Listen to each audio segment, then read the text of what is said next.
let's hit some questions. Talk to me.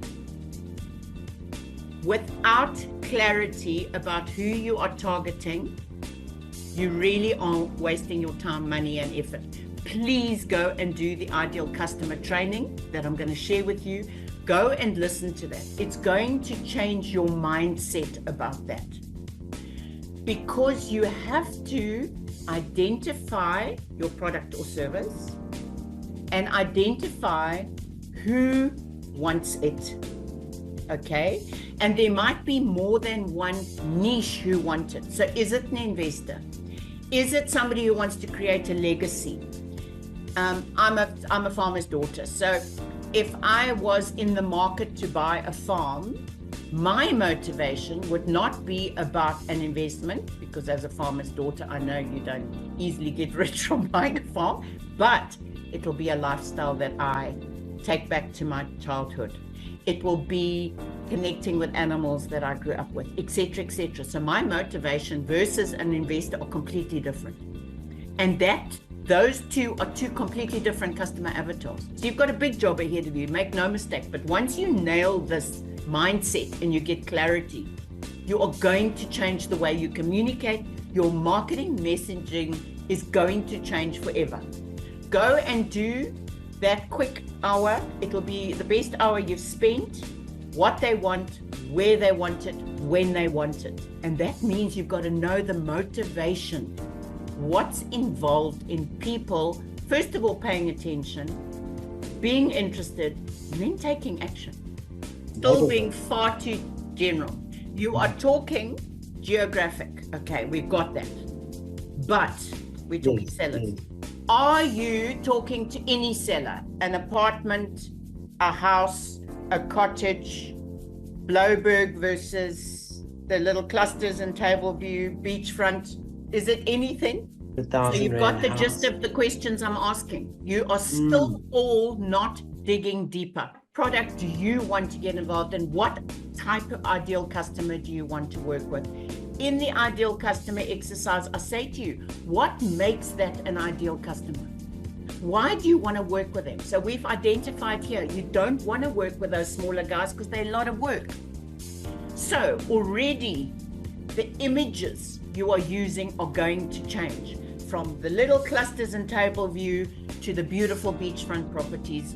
The whole concept, the language, people who are in the little clusters who are lower end are more needy, have different vision, different needs. They're on the bottom end of the Maslow hierarchy. The other guys are on the higher end. Why are they selling? Are they upgrading? Are they moving? Their motivations are so different. And until you nail this stuff, your marketing messages are not going to connect. In that ideal customer avatar training, I give you ways to do the customer interview, that you can sit with somebody to dig deep into what the motivations are, what the reasons are. Then there's a survey that you can send to existing customers. There are ways to go and research, snoop around people's social media profiles, be it Facebook, be it LinkedIn, to go and see what people are connecting with, what they are following, what they are talking about. That will help you get to know. That ideal customer avatar should be a fictional representation of somebody you can visualize. Like I am sitting here looking at Adele on the screen. If I was targeting her business, I would be targeting small business owners who are creative, who have got a local business, who need to optimize local marketing. But I'm not just talking to her, I'm talking to people like her, and I'm using her to understand those people. How's that? Yeah, much better, much clearer. Thanks, appreciate it. Good. Please, please, please go and do that workshop. It's quick.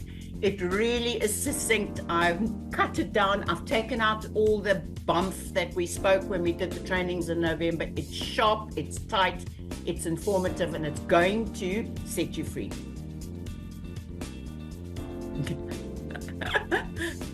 Okay, anyone else? My name's Russet. Orton. I'm in UK and I run a theatrical costume hire business. Within that business, I have production companies who are doing theatre shows, so they're doing amateur dramatics.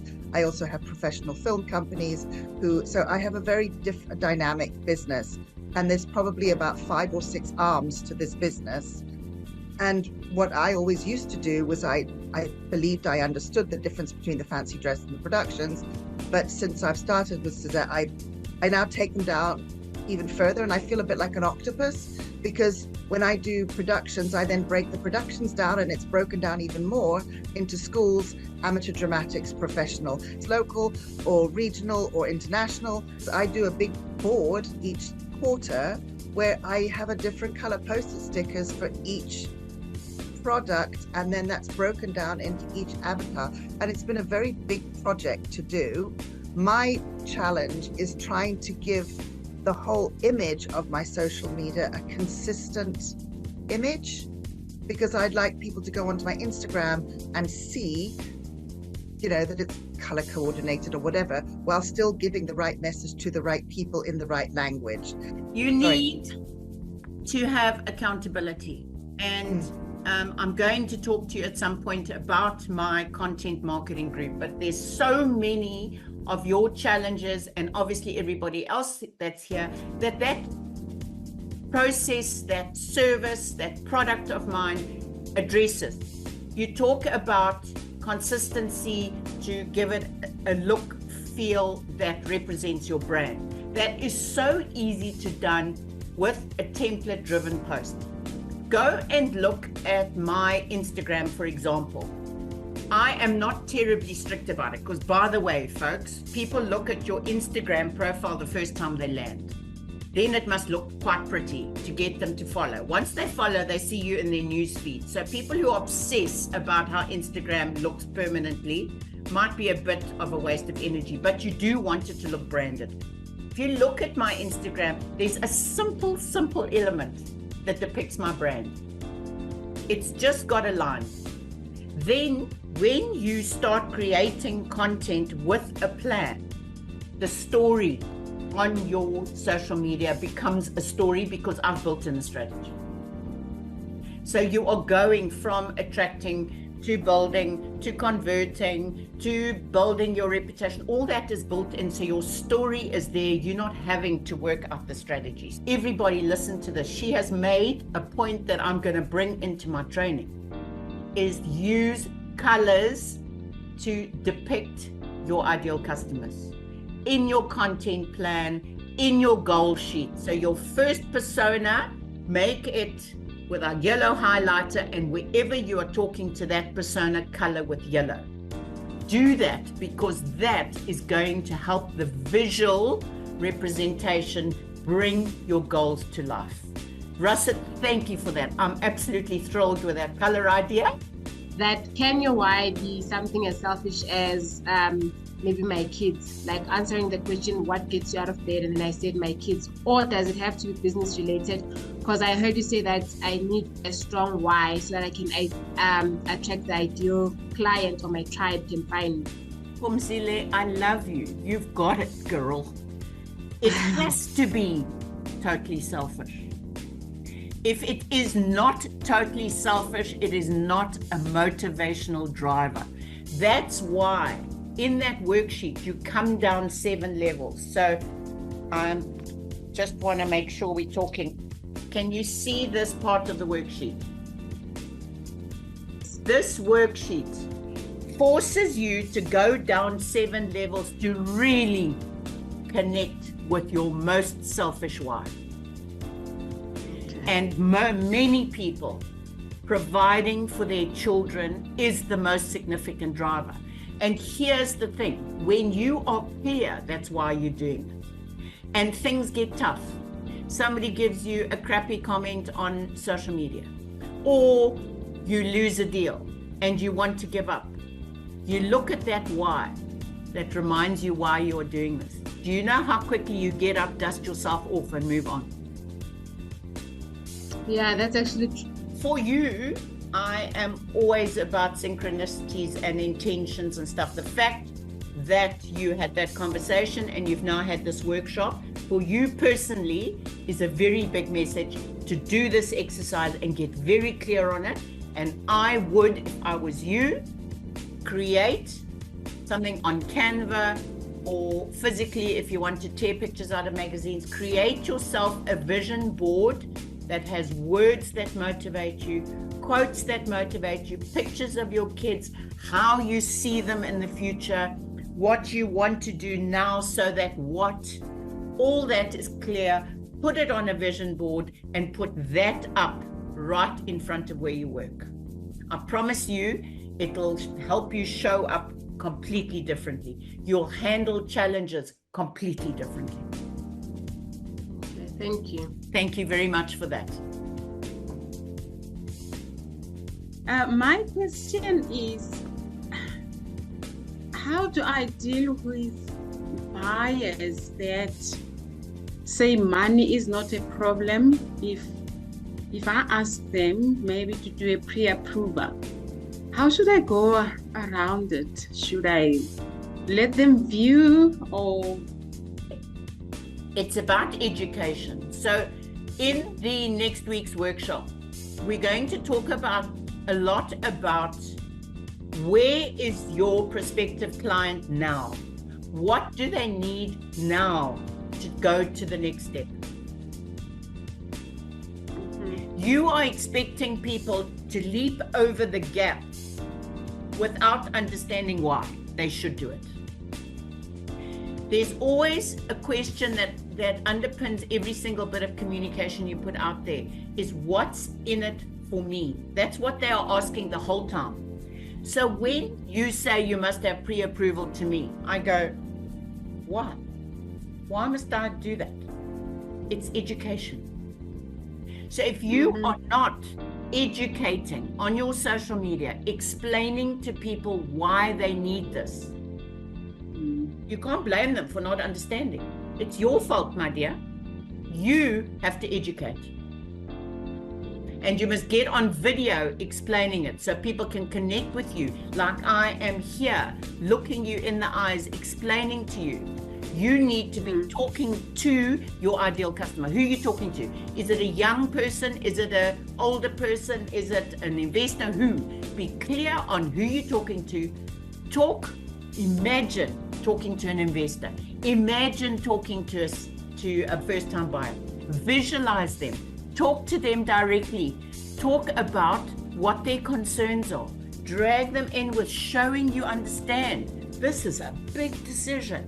This is scary stuff, but this is what you need to do. This is how you need to do it. This is what you can expect. These are the steps. Do you want to tell me somebody's not going to take the next step with you if they get that kind of hand-holding, instead of expecting them to meet you on the other side of the gap? If they understand the benefit of why you're asking them to get pre-approved, so you don't get disappointed, or you might be pleasantly surprised that you can get a higher bond, and it's working smarter, and then sellers actually take you more seriously if they know you're pre-approved. So there's a lot of benefits that they will enjoy if you tell them. Thank you for that golden nugget. Why do they need the process? What is in it for them? How will they benefit from doing this? Educate your ideal customers. Help them take the next step with you. In that difficult situation and the education, would it also be quite important just to check?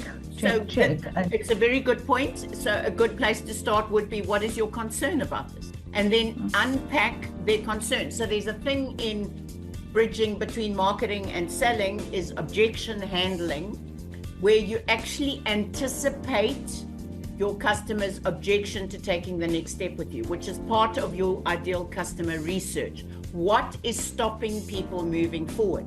And if one of the things is this pre-clearance or whatever you call it, unpack it and say to people, why is this a concern? What is stopping you from doing this? You will uncover things that they really are concerned about, and it'll give you another angle to your marketing communication. So thank you for that, Yvonne. Absolutely. Unpack what people are concerned about by asking the right questions.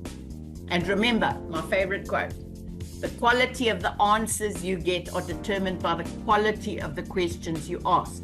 In the Ideal Customer Training, I talk a lot about not asking closed questions. You don't ask a question that's got a yes or no answer. You always ask how, why, tell me more, to unpack exactly what Yvonne's just highlighted. Thank you for that. I find that my engagement is totally different on the different platforms. Are you posting exactly the same thing? Yes. Okay, so the language on the platforms is different, the visuals on the platform is different. So if you're going to share different posts, tweak the language. Facebook is much more social than LinkedIn, which is professional. When you post it to the other platform, just go and edit a few words. Put in a few emojis on Facebook. Take the links out on Instagram, put the link into your bio. Tweak the post for the platform. And also shorter posts on Facebook, longer posts on LinkedIn. People are more willing to learn and read on LinkedIn. Facebook, they want short captions that grab their attention. Instagram, the attention is grabbed by the image. They read the caption afterwards. So it's the same content, but you have to tweak it for the platform.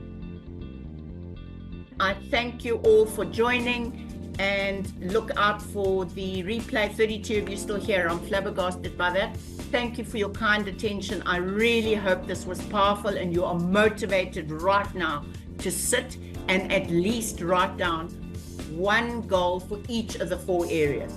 Get this worksheet done, because you're going to mail it back to me, and I am going to start a little group where I am going to help you nail your goals and achieve an incredible 2024. Thank you, everybody. Goodbye.